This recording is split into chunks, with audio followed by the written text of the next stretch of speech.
Hey guys, it's Sam, and this is my spoilery gush for Daughter of Smoke and Bone by Lady Taylor. As I said, this video will have spoilers in it, so if you've not read this book, go ahead and check out my spoiler-free review, which will link on the screen. So I definitely needed a spoilery talk to talk about this book because you can't go into much with this book in a spoiler-free review because there's so many things that are secrets and mysterious and stuff, so I couldn't really talk about it in my other review, but I need to talk about it now.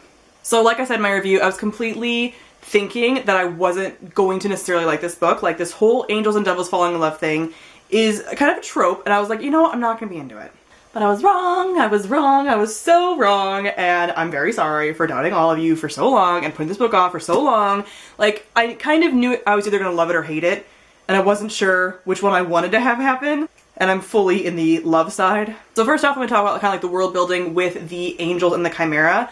I loved it, and I wasn't expecting it to be what it was. Like, I love that the chimera are the good people and that the angels are like the bad people. And I'm sure in future books, like, things will kind of get switched around and, like, you know, you're gonna have people on both sides that are kind of like good and bad or whatever. But I liked their mythos, and I liked, like, the story that they were telling each other when you were flashing back to, like, Madrigal stuff. When they were telling each other about their origins and their origin stories, like the fact that we had two different mythos completely for their origin stories and where they came from was so cool. And I just love everything about it, and their, like, abilities and just how they look and everything like that, and how cool. And, like, the whole reincarnation as the magic is so cool. Like, I didn't even see the teeth thing coming, and the whole teeth thing, like, being able to build bodies out of, like, this, like, these teeth necklaces. Like, it's so weird, but it's so cool. And if you would have told me that before going in, you're like, oh, there's reincarnation, I've been like, that's fucking stupid. Like, I would have thought it was dumb, because reincarnation is typically not done very well in books. Like, I don't see it very often. When I do see it, it's very, like, kind of cheesy, and I don't tend to like it. I do like it when it's done really well, though, because I'm going to talk about that in a second. But it doesn't tend to be done well. And this, I think, because Lady Taylor's writing is so beautiful and just exquisite and immersive, makes it like, yeah, like, it's totally fine. Like, of course that would happen, you know? And it's crazy because, like I said, I usually be like, that's dumb, but it wasn't.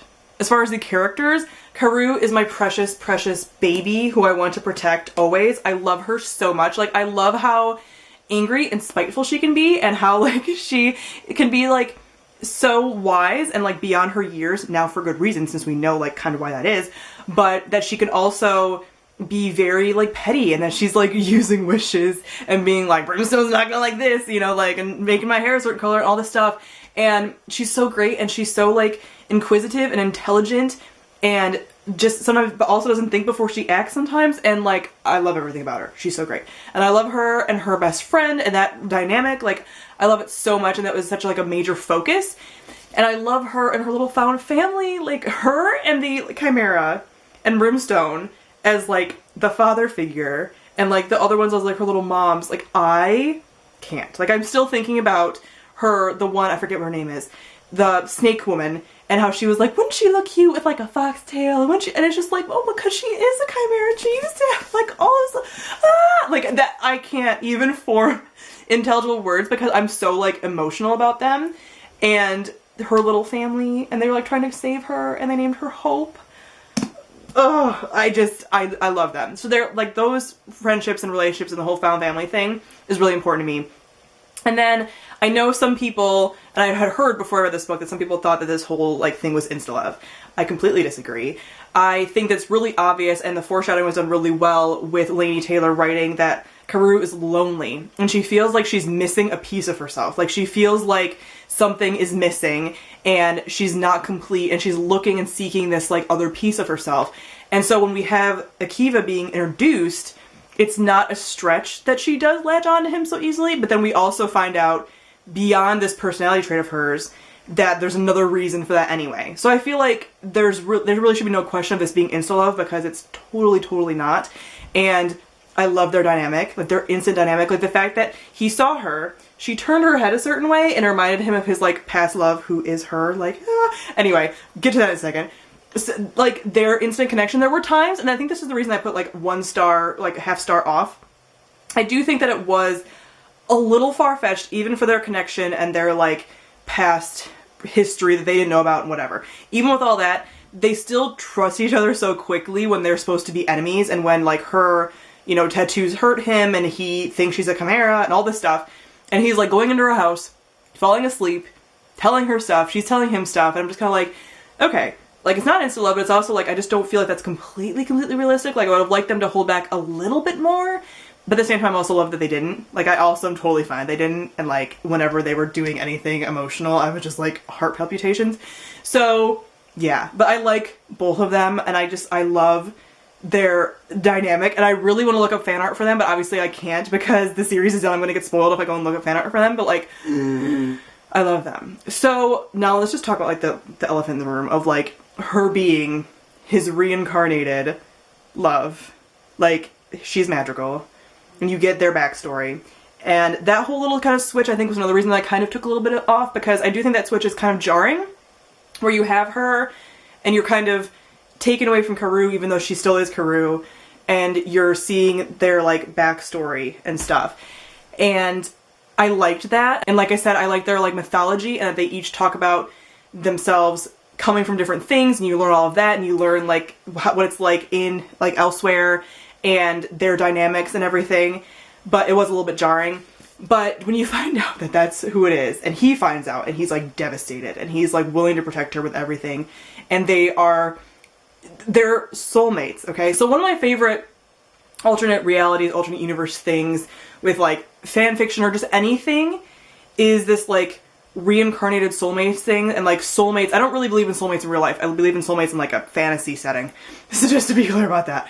But I like this idea of like, you know, magical kind of soulmates finding each other through time. Like it hurts me a lot, and I think about it a lot with like any of my other OTPs and stuff, and like that kind of alternate reality kind of thing. So when that happened, like they found each other, and he loved her and she loved him outside of knowing that they're like each other's old like lovers. Listen, I had a lot of feelings about that. Like it's been a long time since I've shipped two characters so like instantly, and when that comes around, like you just know, and I am so head over heels for them. Like that whole reincarnation thing makes me feel so many emotions, and the fact that like he came for her back when she was like magical in her like home thing to like pretty much help her escape this like situation she was in with that douchey guy who's not cool. He's so, oh, like he creeps me out, and oh my god, like I just have a lot of emotions. And that she was betrayed by a friend and sister, and now she has her like friend and found sister on like Earth. Like I have a lot of emotions. And then we have the ending of like her wrapping up like, I know who I am, I still love you, you loved me, we found each other, you're alive. Like, you know, we have the really sad scene of like flashing back and seeing when she died as like Madrigal, and him like being so upset. It's so angsty, and it's so like star-crossed lovers, which just gets me every time, and like all this stuff. So we have that happening. And then she's like, you know, Brimstone was trying to help us, like Brimstone believed in us this whole time, which you're just like, oh my god, because Brimstone is such like a father figure. So Brimstone like believed in them and like wanted them to be in love. And like, so then you kind of think like, okay, did he know that Akiva was coming? So like he kind of was okay with all this happening, because like it's not going to stop unless like they form like a bridge between the two of them and the two like races. So all the stuff with that. And then he's like, you're gonna hate me, like I didn't know that he was like on your side, I thought that they killed you, da da da. And she's like, what? And he's like, they're all dead. And you're just like, ah! Like it's just, what? Like part of me, and obviously no spoilers, obviously you guys are cool so you're not gonna spoil me because you're lovely, but part of me is like, no they're not. Like they're not, right? Like we haven't seen any bodies, like they're not dead. Yes, we saw the little messenger, like he was all like dying when he like came with her little like her little wishbone and everything, and the wishbone, oh my god. So like, yeah, I mean they have a pretty bad shot, but like Brimstone's a really powerful sorcerer, right? Like they're fine, right? Like she's gonna find her little family, they're fine. She's not alone in the world. And like how at the beginning when she's like, you know, he was like, you're like a butterfly and you're gonna like fly away and I hope you never come back and all this stuff, you know, like Brimstone was saying that to her, and she's like, I would never leave you guys willingly. Oh my god. Like, so I need her to find them. Like I need them to be okay, and I'm not sure they're going to be, but if they're not, then I need more flashbacks with them.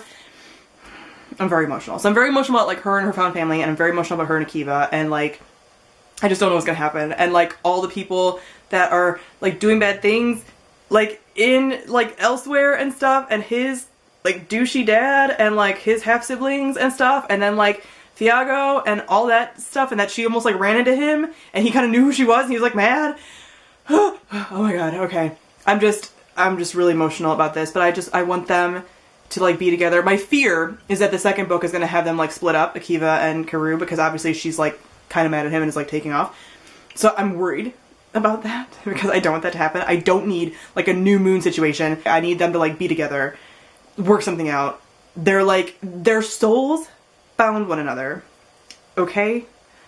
Okay? So I need everything to be okay. And I'm just like very emotional about it. So I plan to read the next book soon. I'm doing this thing where like I want to kind of space the books out because I'm feeling very similar to this, how I felt about the Grisha trilogy, if you guys can't tell because I'm talking really fast and I'm like getting a little bit manic about it. So I'm feeling very similar to how I felt with that, and part of me wants to just like rush through the whole series and read it like back to back to back, but part of me wants to just like breathe and take a breather between like, you know, a few books between and read it. So I'm gonna read the second book with Sarah Jane in the Book Life. We're gonna buddy read it together, so looking forward to that, but I'm still very emotional about it. I read this at like, I finished it, I don't know, like 5 days ago, and I'm still very like, like I love it. It's so good. It's so well written. And like, I'm so mad at myself for putting it off for so long, which means that I'm probably gonna finish the series before the end of the year. Hopefully. Because I need to know what happens to my precious children. I've heard that the series just gets better, which I'm just like mind blown. What? So, I'm excited. So after all that, comment down below, let me know what you thought of Daughter of Smoke and Bone. Thank you all for watching, and I'll see all of you guys soon. Bye.